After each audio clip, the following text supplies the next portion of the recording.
It's a lot nicer this morning.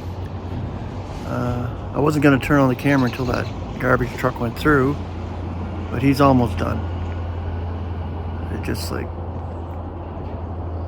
I always seem to come out here on the mornings that they go through the back alley and stuff.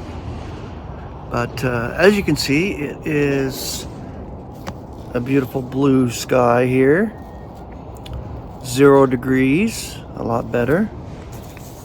So I wanted to share this word with you this morning, and I thank God that I'm able to get out here and sit on my deck and do this. I always have my coffee, you know that. And the word for this morning we've got is likeness. Beautiful word. There's your Greek.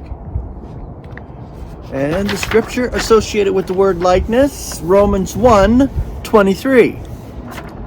And they changed the glory of the incorruptible God into the likeness of an image of a corruptible human being, and flying creatures and quadrupeds and reptiles. This is the world. They worship everything. They worship each other. They worship everything but the true God. Romans 5:14.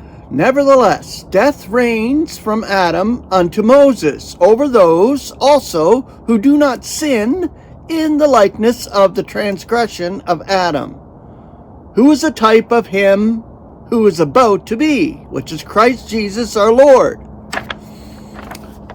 Romans 6:5. For if we have become planted together in the likeness of his death, nevertheless we shall be of the resurrection also.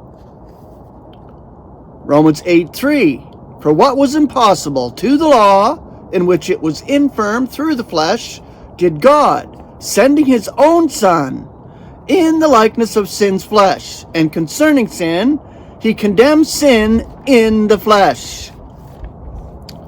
And the best one of all, Philippians 2:7, nevertheless empties himself, taking the form of a slave, coming to be in the likeness of humanity.